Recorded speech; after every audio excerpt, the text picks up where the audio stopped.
Uh,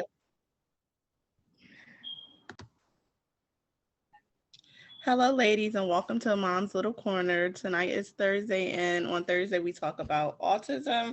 So, tonight's topic is sleep with autism.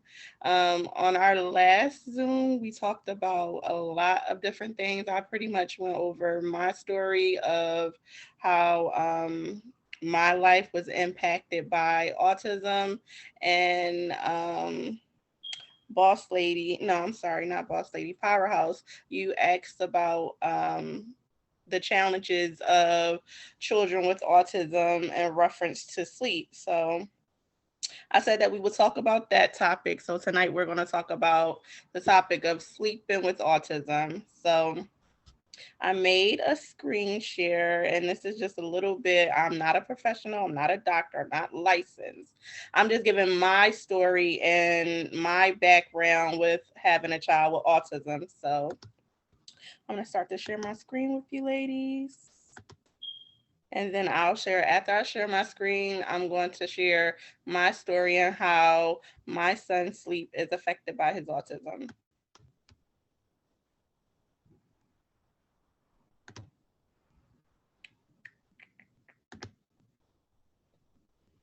Okay, so this is Let's Talk Autism, and it's sponsored by Mom's Little Corner. I am Evelyn Fountain, your host. And like I said, we're talking sleepless nights and autism. So, to jump straight into the slides, we're going to talk about some of the common sleep disturbances, problems that are caused by lack of sleep, and things that can help better your child's sleep.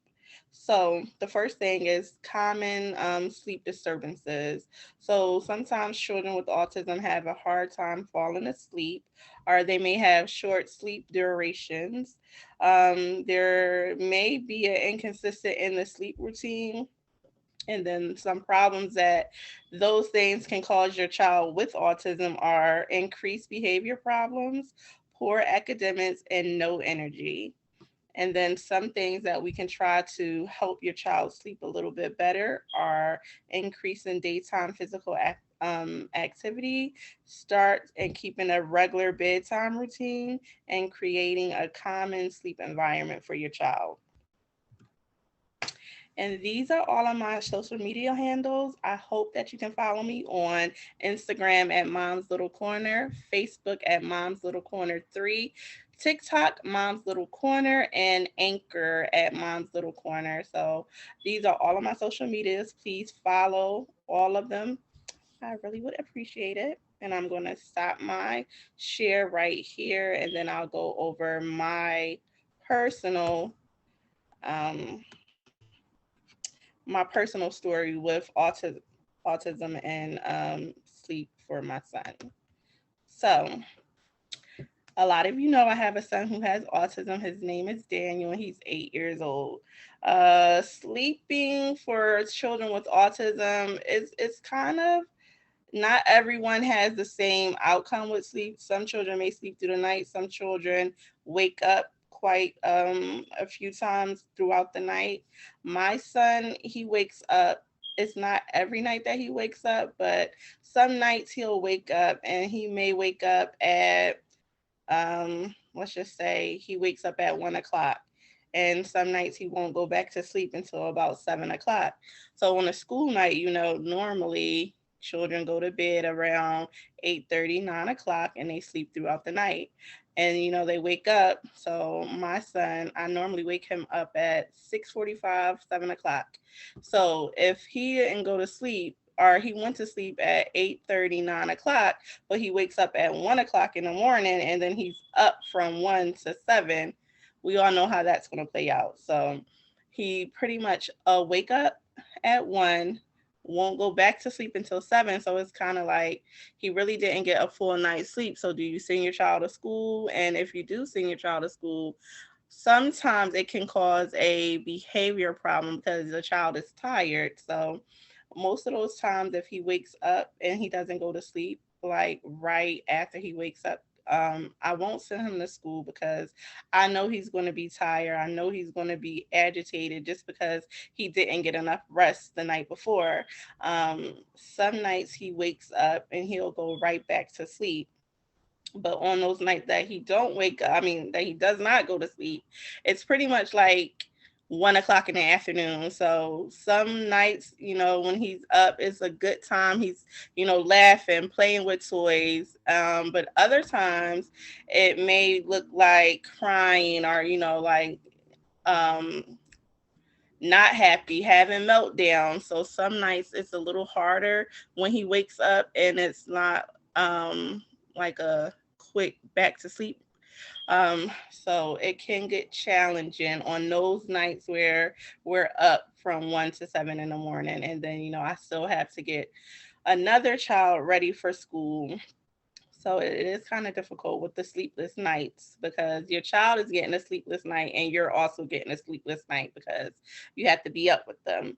Um, with him not sleeping, he definitely is tired throughout the day.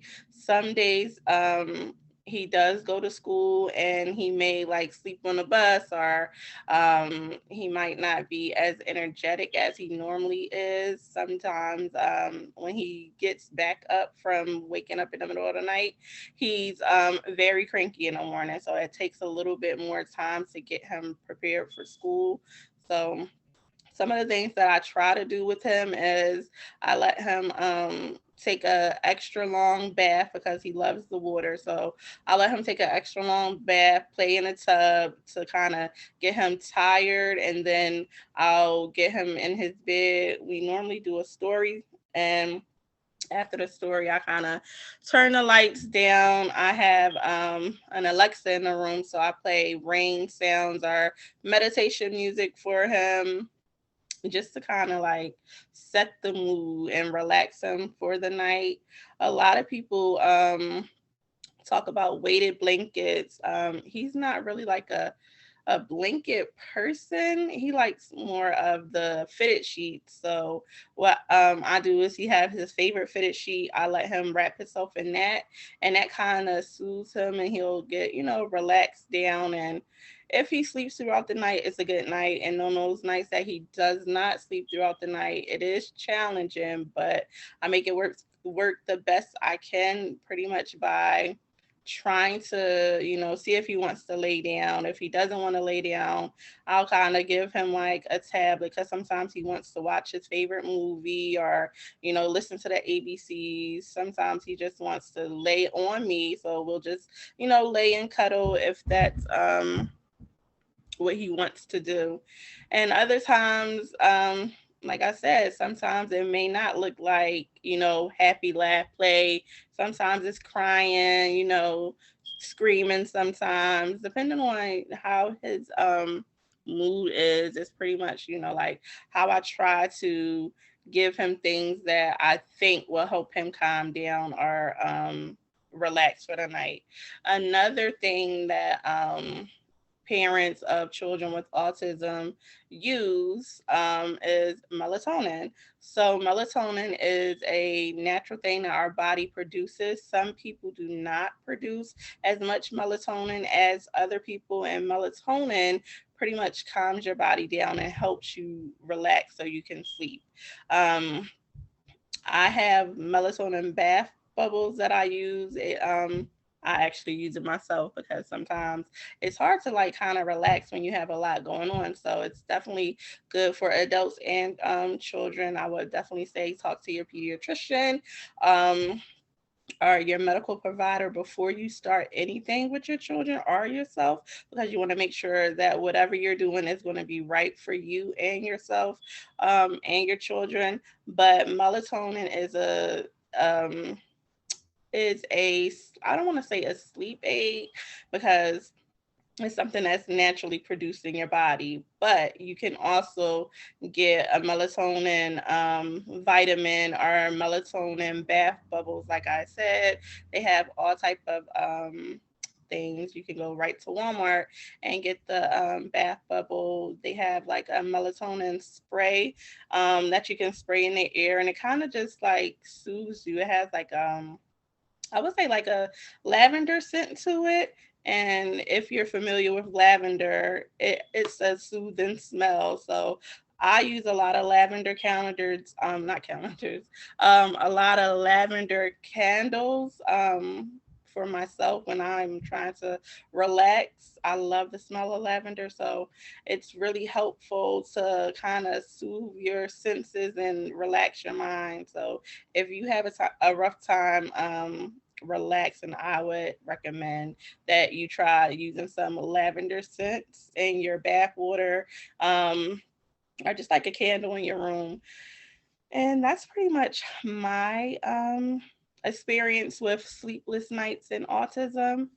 If you have any questions, I'm more than willing to answer them for you.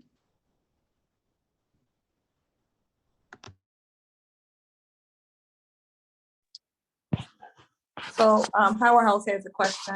Yeah. Hi, Evelyn. Thank you so much for that information. And my question is, um, so I think I want to speak in reference to patterns. So that, do you have the same routine every night?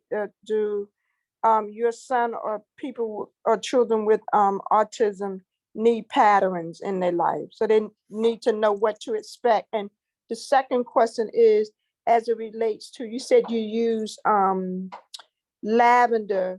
What if a child has sometimes they have I don't know what the word would be, you probably would know, for smells. Some of them don't do well with different smells. I think it's a what is it, sensory? I can't hear her. We can't hear you.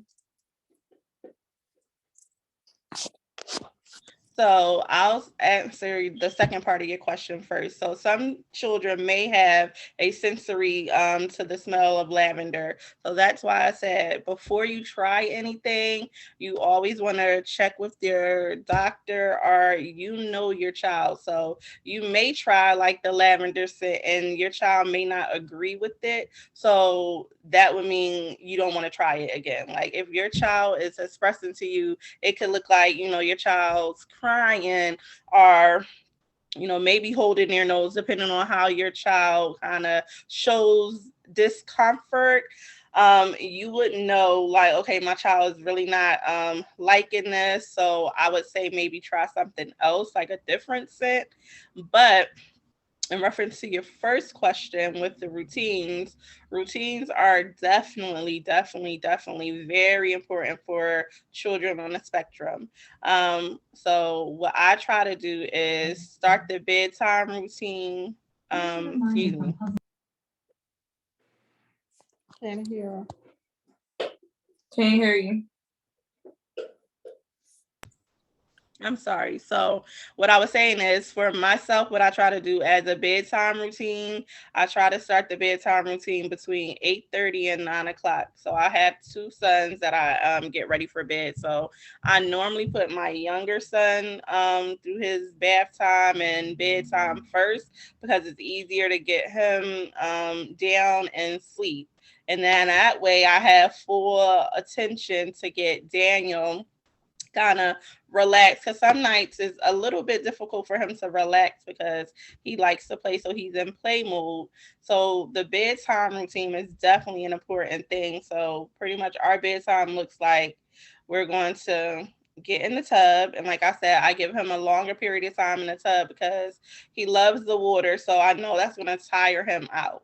So I let him play in the tub, then he takes his bath, and I let him play some more in the tub, and then it's time to come out the tub. Lotion your body down, brush your teeth, and then it's time to relax down in the bed. So we'll do like a story. And like I said, I have an Alexa, so I use either rain sounds or meditation music to, kind of have playing in the background. You make sure that it's at a low tone. You don't want it high because if it's high, it's kind of going to distract the child. So for me, I put it down low, but you can still hear it. And then I'll sit with him because if I don't sit with him, he's going to get up and think it's time to play. So I'll sit with him, pat his back, rub his back, and kind of like soothe him a little bit so he can relax and then eventually fall asleep. Now, I like to use visuals also. I think when you have a routine, it's good that the child can see it also. So I have a AM schedule and a PM schedule, and it pretty much has like make your bed, brush your teeth, eat your breakfast, get dressed, and get your book bag. And then after the steps of getting your book bag, we're kind of out of the door for school. And then the night routine is the same thing, but it's just, in reverse. So it's kind of like eat dinner, take your bath, get in the bed, read a book type of schedule. And it has Velcro, so he can pull each thing off and then put it on. So it's one side for what you need to do, and then you have the other side for when you're, done with that. So he'll take it off and then put it to the other side as he finishes the steps. Did that answer your question? Yes, that sounds good. It was something you said, I don't know, with sound, the music. Yeah, So but it sounds like you have a plan. yes. So, and my thing is like, you can have a plan, and some nights it works fine, and some nights it doesn't. So, like, even if he, goes to bed and he goes to sleep, like I said, some nights he may wake up at 1 o'clock in the morning, and the time varies. Like, it may be 1 o'clock one morning, it may be 3 o'clock one morning. So, it kind of varies. And sometimes he may, just get up to go to the bathroom, or he may get up because he wants to sleep in my bed, and then he'll go right back to sleep. But like I said, some nights it's not that easy. Like some nights we're up and he's like playing like it's 1 o'clock in the evening, in the afternoon. So it's a lot when you have those sleepless nights, especially when you're tired after you worked all day and then you came home and you cooked and you did the homework. It can be very tiresome. Okay. The things that you mentioned that you use the visuals. Is there any other thing that you use to teach him? Did you use visuals? Is there anything else that you use? Any devices? So I don't know.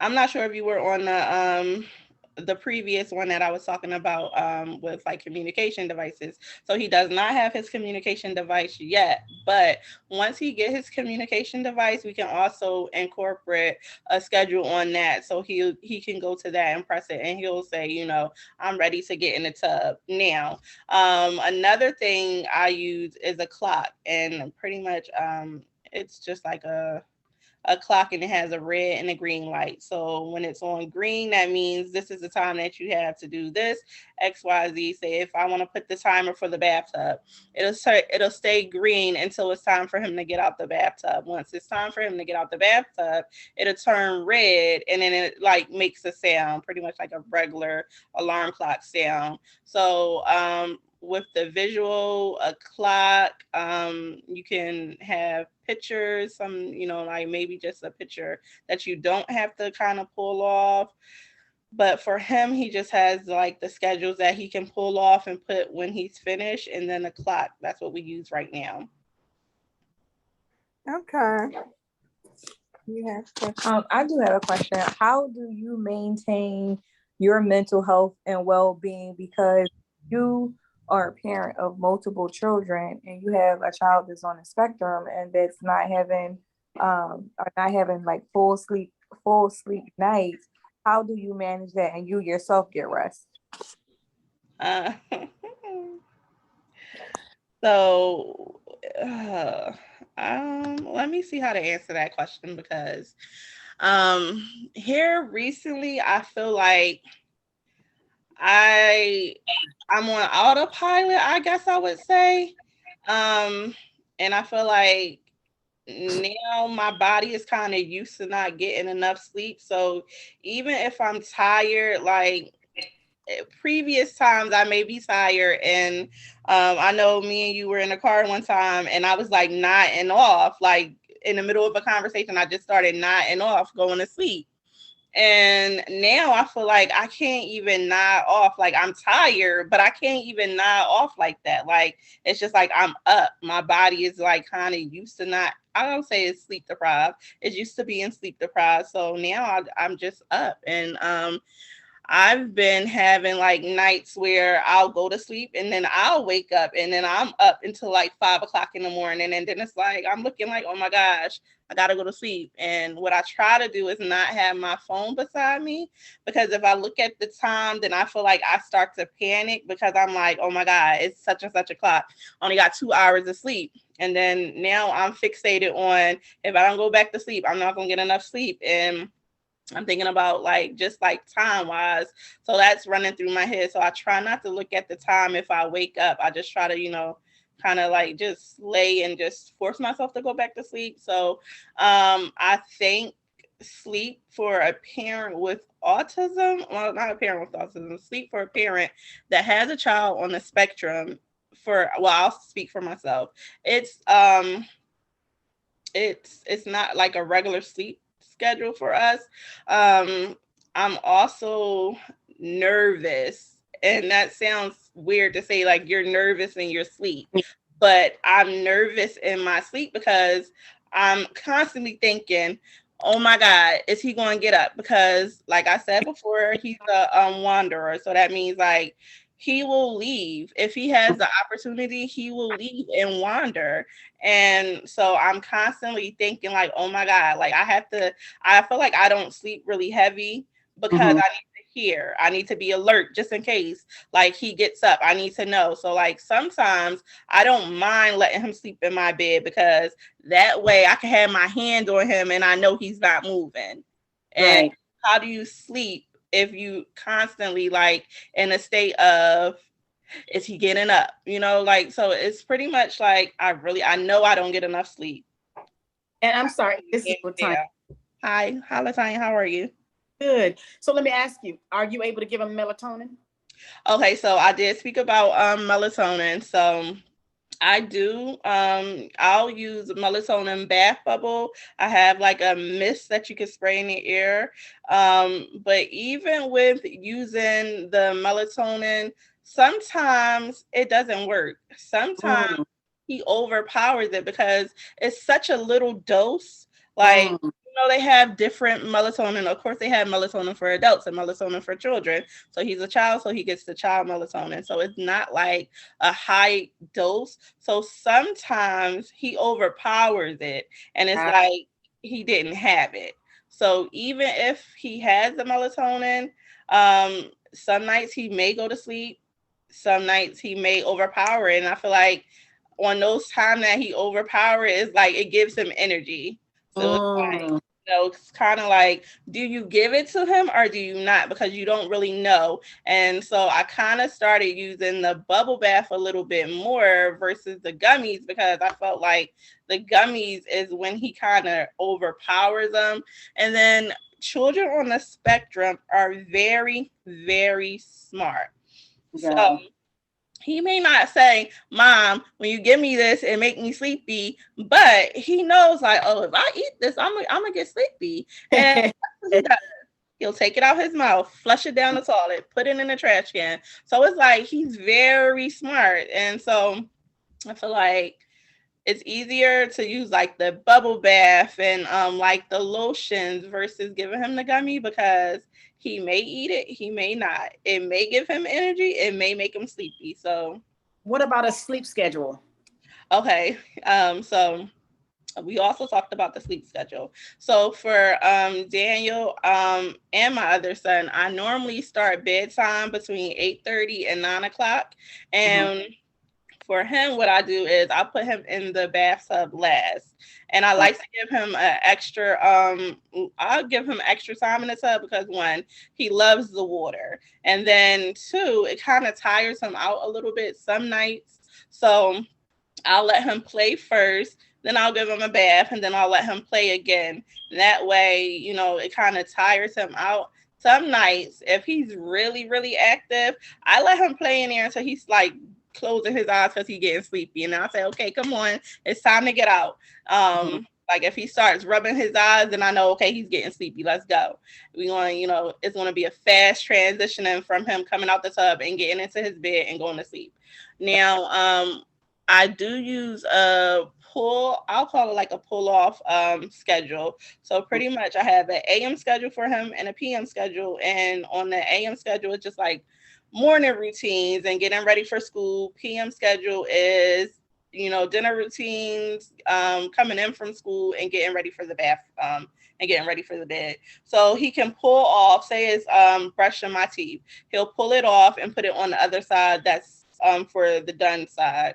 And then once he finished doing all of his stuff, then I'll just switch it back over to the other side. So I'll switch it back over to the left side. So in the morning or the next night, he'll just do the same thing. Okay, gotcha. Yes.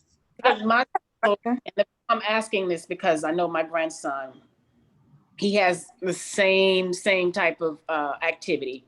And the sleeping, he falls asleep when he wants to, and he gets up when he wants to. And it's like he takes cat naps. Even during the night, it's cat naps. I had him the other day. He went to church with me, and so he's over. I guess I don't know what you call it when they're just so excited and overreacted. So like, overstimulated. Yes. And I'm trying to get him to sit down, and I'm like, we're done clapping. Everybody's clapping in the congregation, and church is church. And so he's churching his way on, and it's like no one else is clapping. He's clapping, and I'm like, okay, and then he gets excited and he stands up and then he sits down and then he's throwing his head back, and it's like, okay. That sounds like he's stimming. So stimming is a child can spin around.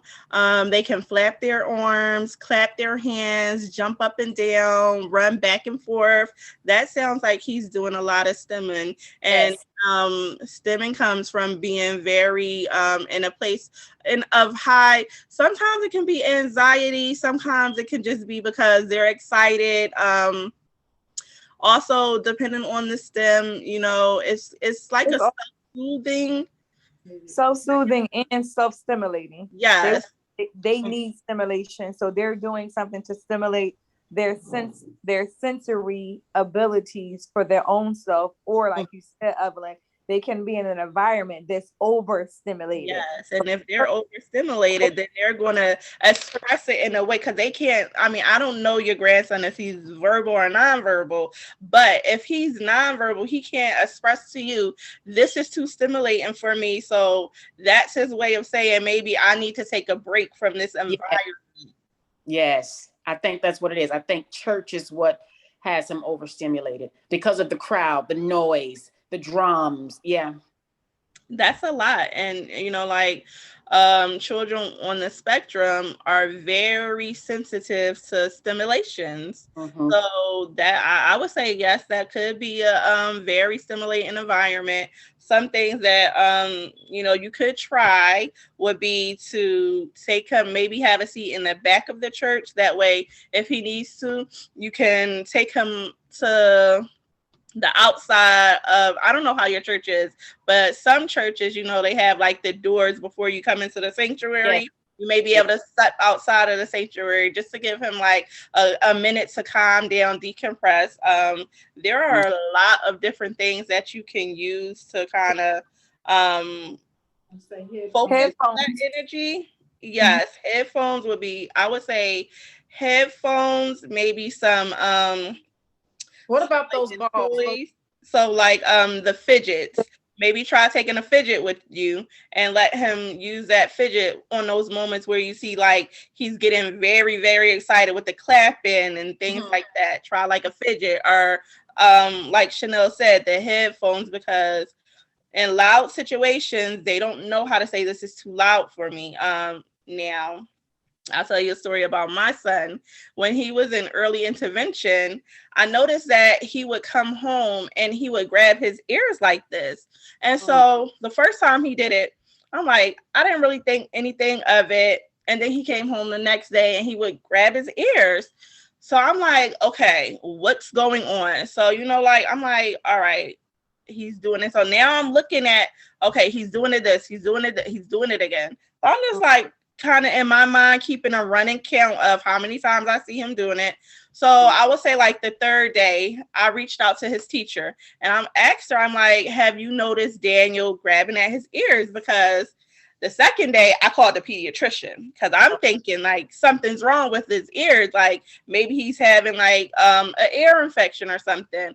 And I was, in the process of getting his ears checked because I'm like, he's grabbing at his ears. And this was something that he never did before. So when I called the teacher, she was like, I taught him how to do that because she was like, one day I think it was too loud in here for him. And I was, going through everything to see kind of what was going on, and everything, everything was normal for, what was happening in that situation. I can't really remember because that was like a long time ago. He was like 4. And so she was like, so I covered my ears and then I covered his ears, and he started repeating, and I was like, okay, so that's where it's coming from. Because I told her I didn't call the doctor to make him an appointment. We didn't have, listen, I had his ears tested because I'm thinking like there's something going on and maybe he's having hearing problems. But yeah, it's a lot. Yeah, like where is this coming from? Let me ask you, those squeeze balls with that, because like you say, sometimes it can be anxiety filled.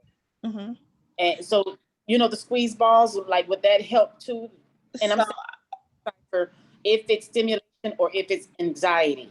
So you can try it. For me, I don't use the little squeeze balls because my son, he's gonna pop it. He's gonna pop those squeeze balls, like the little squishy ones. Yeah. They don't last that long. So I would say, how old is your grandson? He's 5. 5. Well, I'm going to say, because I'm not going to say, oh, don't use the squeeze ball. But what I would say is try it out, because my son, he likes the squeeze balls, but he gets so excited with it. He wants to like just pop them. So I would say you have to try different things out. One of the fidgets that I really like are the poppets. The poppets are great because they don't really make too much noise. They can't really make a mess because all you're doing, and I'm sure I have one around here, but I do. Where is that popular? You're right, the little poppets. Yes. So I would try first, like the poppet, the little fidget spinners. Those are really great. They have a little cube and it has like different things on each side. That one can get a little bit noisy because they have like a clicker on there. So I don't know if that would be like a great one to take to church, but it gives you different options on each side. So to be honest, each child, that quiet one. child, I want to say each child is going to have a different need when it comes to sensory. Like he may enjoy just holding something soft.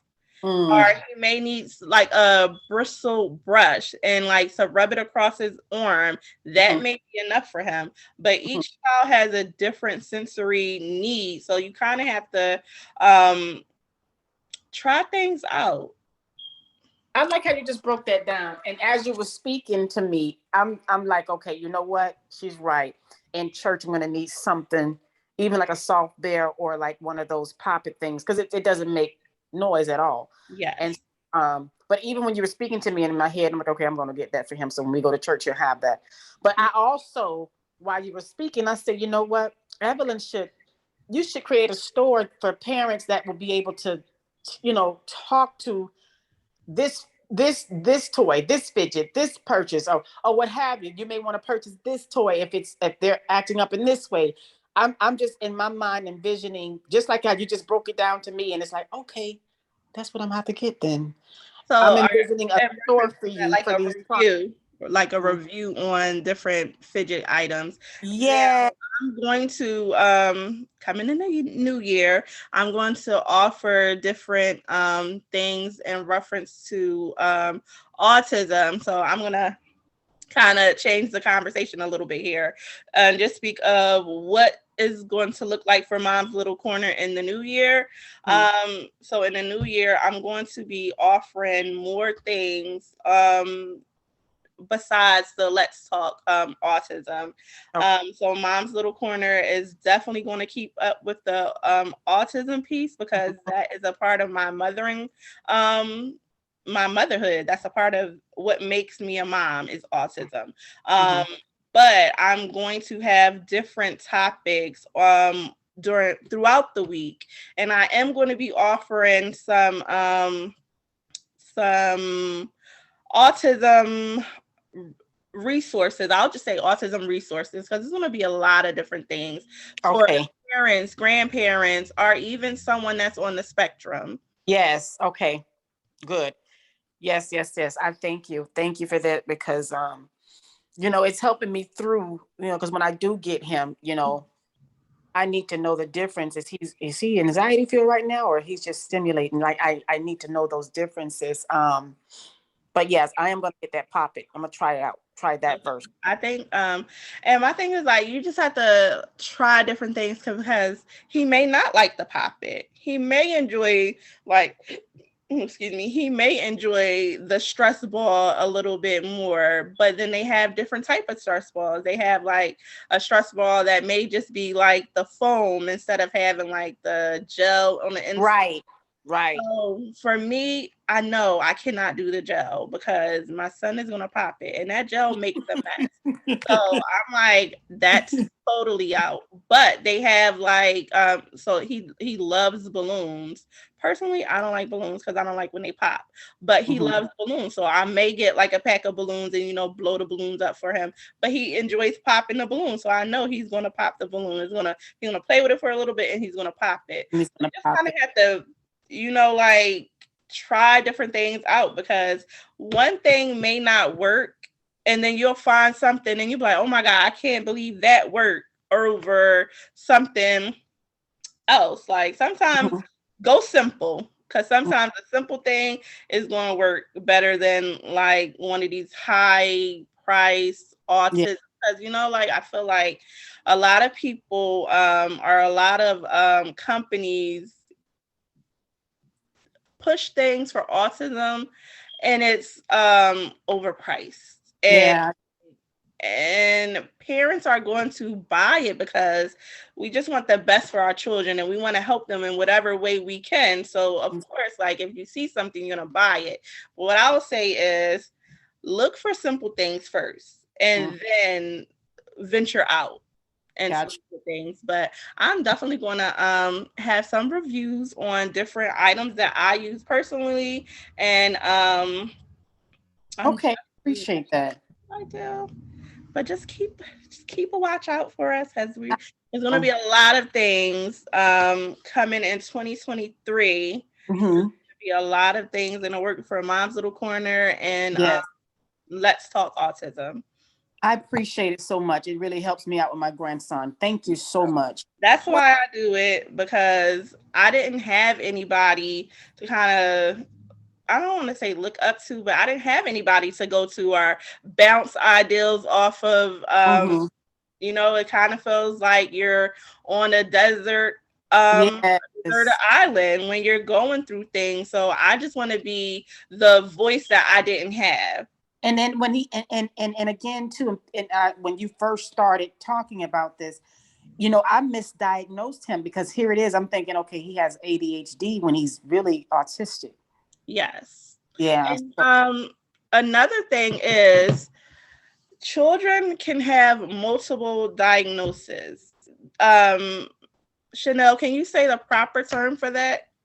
It's called a dual diagnosis. So they can have an intellectual disability, and they can also have a mental health disability, and they can also have well, those two are those are the ones. So it'll be a dual diagnosis where they'll have a intellectual disability, and then they'll also have like they can have bipolar, they can have schizophrenia, they can have Mm, ADHD. So there's a plethora of diagnoses that the child may have. It's just mm-hmm. proper channels to get them evaluated. Yes. And Yep. then another thing is, a child may start off with one diagnosis, and then as they get older, then another diagnosis is introduced. And that's why when you have a child Mm, on the spectrum, or if you suspect that a child is on a spectrum, you want to get them tested. And then if they do come back, say they come back with autism, then they get an IEP, an individualized education plan. And then within that plan, you have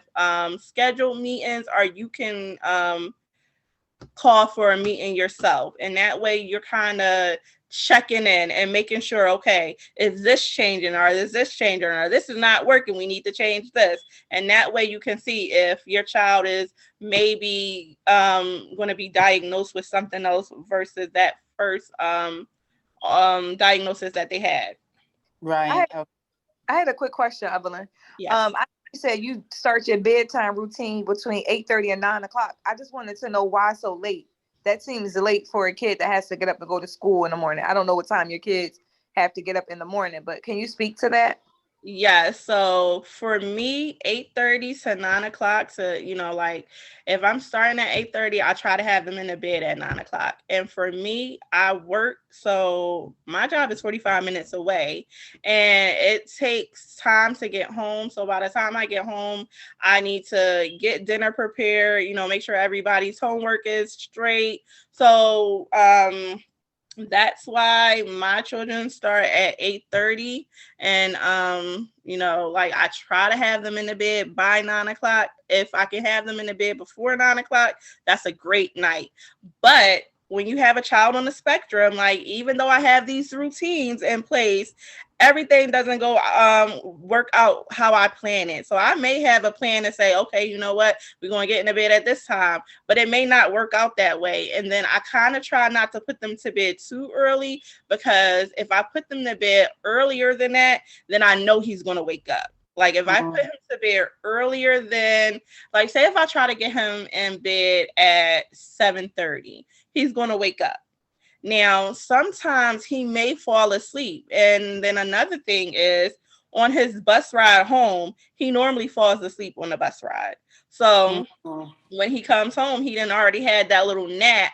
So now he's like up. So I kind of try to, like, give him that opportunity to get that energy out. And that's why I say the long bath time for him really helps him, because he splish splash in that tub. It's like, some nights is a pool on the floor, but I just had to, I'd rather mop it up if that means he's going to get right in the bed and go to sleep.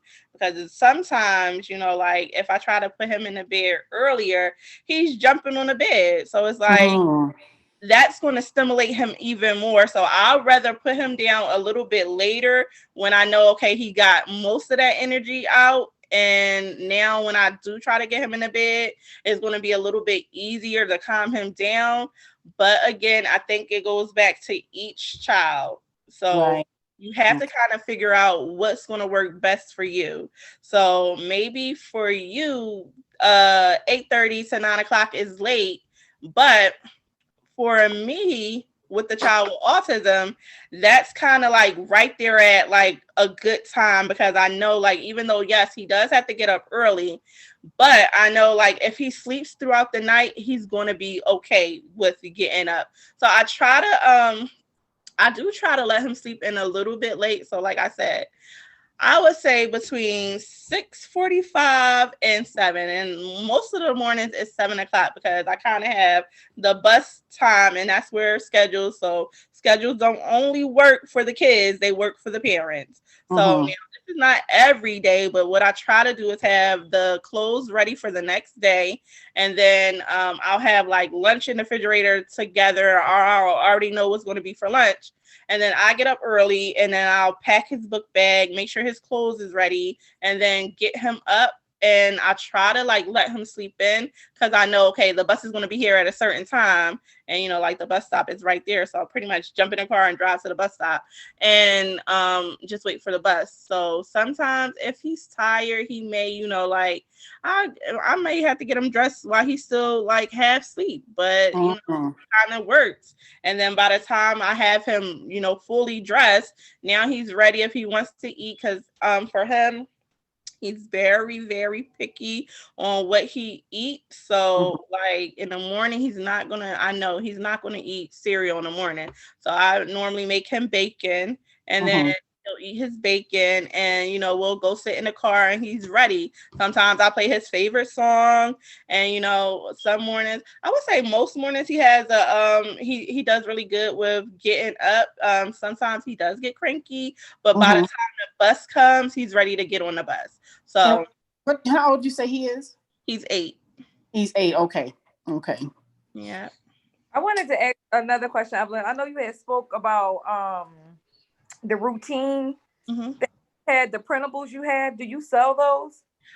So what I was saying is I don't sell them at this time, but come 2023, the beginning of 2023, they will be available to be purchased. And I'm also going to be working on some other things for children with autism besides like routines and schedules, just some workbooks that you can use. So a lot of kids, like a lot of kids are nonverbal, but let me just speak to my son. So he's nonverbal. So for me, I do like a lot of ABCs, numbers, and even when he's watching TV, I put the caption on the TV. So, he's seeing the words go across the TV. And when you have a child that's nonverbal, it's kind of hard to say what he knows or what he doesn't know. So, like, if I ask him to point, like, he's going to point. And so I have posters and stuff. So he'll point to the ABCs and I'll sing the song. And then, like, he'll point to random letters and I'll say what letter it is or what color it is. So I'm going to have like some educational workbooks that you can use. Maybe it might be like a workbook that they had to point, or just a workbook that they had to use the Velcro to pull off. So I'm going to have a lot of different things for children. And then I'll have some even workbooks and stuff for us mothers. Okay, great. Okay. Great. That sounds good. Thank you. Yeah, so like I said, I'm really excited for 2023. I have a lot of things in the works, and I just want to say thank you, ladies, for sticking with me and coming on and asking questions and being open to this topic, because one last thing. I'm sorry. Go ahead. Do they grow out of autism? No. So autism is not like I have a cold and in 2 weeks it's going to be gone. So autism is it's neurological, and there's really no cause. There's nothing that you can say, oh, I didn't do this and that's why my child has autism. It's just how their makeup is. Their neurological makeup is, that's what it is. And you don't grow out of autism. Now, a child who's nonverbal may become verbal, but they'll still have autism. Because autism is just not being nonverbal or just not having a learning disability. It's many steps and things that go along with autism. So you may not look like you have autism, or you may look like you have autism, and then you may, as you grow, some things may change, but you're still going to be diagnosed with autism. And there's different levels to autism: high functioning, low functioning. So no, you can't. To answer that in a short answer, no, you can't grow out of autism. Got it. Just to add to that, so with my job, I service consumers that have dual diagnosis. So they have intellectual disabilities in addition to mental health issues. In addition to some of them have autism. And one of my consumers, he's 70 years old and he's autistic. Yeah. Okay. And another thing is, some people don't get diagnosed as children. You have people who are in their 50s that get diagnosed with autism. So they've been autistic since whole life. They went their whole life without knowing that they had autism. Right. And so I just wanted to speak to that, Evelyn. So a lot of times, and I'm speaking of the Black and Brown community, children have autism, and in our community, we're less likely to take our children to get diagnosed, to find out to get evaluated, to see if they have a diagnosis. reality is a lot of children go undiagnosed, and a lot of children are abused because of their behavior that they can't even Yes, control. yes, yes, You yes, want yes. to know what I hear a lot of? And so I'm on a lot of autism page on Facebook, and it's really sad when someone comes on there and says like, "Oh, someone said, why don't you just beat them?" Mm-mm. So are you supposed to beat the autism out your child? Because there's no, like, even if you decide to spank your child, because I'm not going to say, oh, spank your child, don't spank your child. However you want to raise your child is however you want to raise your child. But if you spank a child that has autism and they don't even know what you're spanking them for, how do Right, they know that they're supposed to stop? right. So my thing is like, in the Black community, we have been raised on, like back in the day, grandmom and them, they didn't play that with us. They would get that switch and spank you with it. But Yep. like that doesn't solve a situation. So Mm, like you cannot beat the autism out of a child. Like right. I'm gonna say like that's abuse. You It can't is. beat the autism out of a child because that child cannot help it. Right. It is It's abuse. not like that child is saying, "Oh, you know what? I'm gonna throw myself on the floor." No, that's a chemical Mm, imbalance in the child, and they have no control over it. That's right. just one way that when we're upset, we can express it. Like, "Oh, you know what? When you said this to me, it made me upset. And when you took that from me, the way you took that from me, I didn't like that." But a Right. child with autism cannot express it in that manner. So they're going to express it in the way that they can. And that may look like falling on the floor, kicking their feet, screaming at the top of their lungs in the store. And you have people that'll look at you as a parent and say, oh, that person don't have any control over her child, or oh, she needs to beat that child. But you have no idea what that mother is going through. And I seen something, I'm gonna post it later, and it was just speaking to, if you see a mom and instead of looking down at her, look down to give her hand up. Yes. Yes. It's true. And you know what I want to see if you can post, and if you can answer for me now, like the signs of, what to look for, Yes. what you saw in your child that drove you That's to the go book. get tested. I can post that tonight. I think I already made that slide to post. So I can post that tonight. Okay. And again, the signs will, there are some signs that go across the board, but then there are some signs that look different for each child depending on, what's going on with that child. But I will definitely post that tonight for you.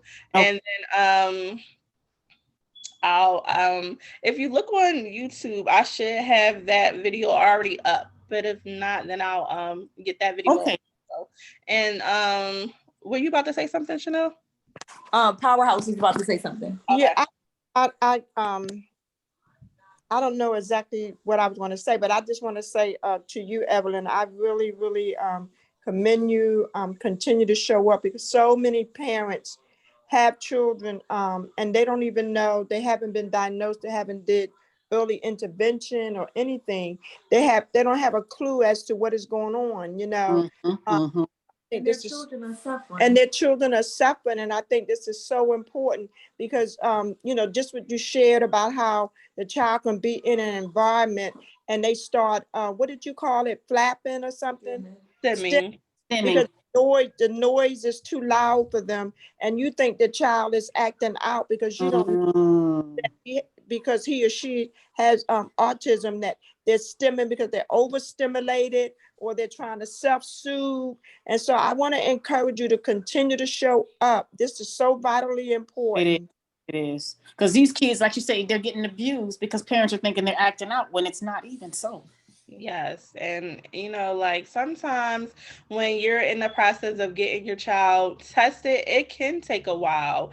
It is it's a process, is what I'm going to say. Like, and if you don't really have any experience with it, um, it's very isolating, and it's a lot of pressure Mm, because you don't know what's wrong with your child, and you want to, you want to do what's best for your child, but also, like I said before, it's hurtful Mhm. when you feel like you did something and you can't help your child. Right. So even if your child comes back with a diagnosis of having autism, you can help your child. So, or your grandchild, you Yeah. can help them. It's like, just because they have a label, because that's what it is. I mean, it's a label. They're saying, okay, your child has this. Is a new name that they put on your child. And that label, guess what? To be honest, like, a lot of people may look at it like a stigma, but it's really not. Like, there's a lot of things that you can do if your child has autism. There's a lot of resources and a lot of help that you can get for your child with autism. And it doesn't change and that's what I had to realize. Just because your child has autism, it doesn't change your child. Because, like I said previously, when I got the diagnosis, I felt like I mourned my child, because Hmm. I mourned the the the things that I thought. And like, when you have a baby, you have all these ideals in your head, and like, when something comes and throws like a little wrench in it, it makes you think like, oh my gosh, what's going to happen? And it's okay. That's perfectly fine to have those feelings, because you're human. And I felt like I beat myself up because I felt bad for having those feelings. And like I said, I didn't have anybody that I could really talk to about how I was feeling. So I felt like I was somehow wrong in those feelings. And as a parent, you're not. And you're going to go through 1,000 emotions every Hmm. second. Is going to be a different emotion, especially when you first get that the diagnosis of autism. It's going to be like, you're going to feel like your world is coming apart, but it's not. Once you really figure out, okay, it's like anything else. If you have a car and it breaks down, you come up with a game plan on how you're going to get your car fixed. And you Right. get that diagnosis and you come up with a game plan on how are you going to make sure your child has everything that they need to be the best that they can be, to work at their fullest potential. So, you just kind of have to look at things differently. No, my son may never talk, but I Hmm. know he's going to be able to communicate with me one way or the other. And if he never talks, that's fine with me, Right. because there's other ways to communicate. I would Yeah. love for him to speak. I would love to hear my son tell me he loves me. Like, as a mom, I would really love to hear my son say, I love you. Yeah. You know what? If he never is able to say it, I know that You when know, he he comes does. and he rubs my face, that he's letting me know, Mommy, I love you. Yes, absolutely. Oh, Evelyn, I love that you said that he may not be able to say it to you verbally, but he communicates to you that he loves you. Yes, because my son is not a kisser. But when he comes and he gives me a kiss on my cheek, it's like, it's better than any words. Mm. It's better than hearing I love you, because I know he's not like, he doesn't like you to kiss him. He will wipe a kiss off if you kiss him. And then sometimes he lets me kiss and I'm like, oh my God, you let me kiss you. Hmm. It's like, as a parent, it's really hard, especially when, you never heard your child say I love you. Mm. It's really hard, but he Mm. communicates it in other ways. So it's like, if he never says I love you, I know that he loves me, and I know that he knows that I love him. Right. Because there's other ways you could, like you say, you bring up the workabouts. There's a workaround. Like you say, it's always a workaround. So I'm sure that at this age you come up with communication for him. Be Definitely. Yeah, your hand motions, whether it be through, like you say, him touching your face, and you know that that's him telling you he loves you. It's a workaround. And like, as life, like you said, we have to go fix our car. That's a workaround. It's a workaround. Right. Everything, if we look at it, it's always going to be a workaround. And I wanted to just say this, I'll add this last part is that one of the things as a parent, we learn to do what you just said, Latanya. We learn to work around. You Mhm. know, as a mom, there are times that I want to tell my children I love them, but there are times that I want to show them that I love them also. Right. So my older daughter, I don't know where she came up with this, but I call it a wiggle. So we rub our noses together, and that's kind of like us saying that we love each other. And then Mhm. the other thing that we do, we call it butterfly kisses, is when we let our lashes touch. Yeah. Oh, that's cute. We let, we let our That's eyelashes touch each other, and we like flick our eyes, blink our eyes several Yes. times so that our lashes, and that's just something we do. And it's not a verbal way that we communicate, it's a physical way that we communicate Yeah. each other. So I love.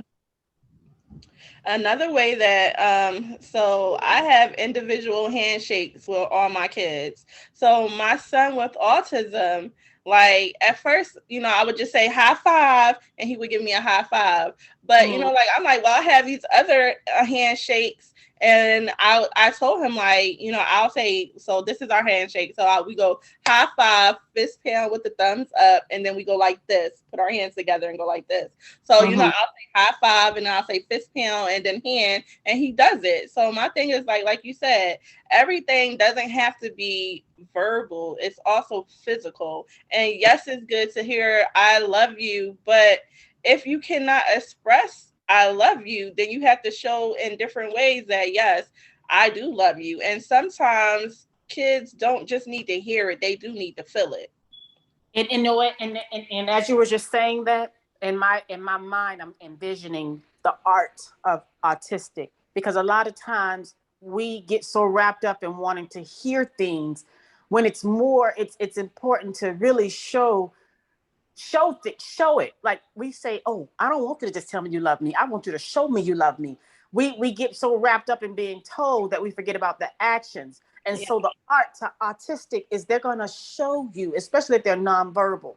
You get to get what you've been asking for. We always ask, oh, you're going to show me, you ain't going to tell me, you're going to show me. The art behind autistic is, okay, if you have a nonverbal autistic child, you getting what you, oh, he's showing you or she's showing you. That's the art behind it. Yes. I love it. I This love it. this is powerhouse. This was really good stuff. Thank you so much, Evelyn. You're This is welcome. And if you don't have any more questions, ladies, we're going to end it here. And I would like for you to follow me on all of my social medias. I am going to put the screen up. And if you have your cell phone, you can just take a screenshot of the screen that has Okay. all of my social media. And then I'm also on YouTube.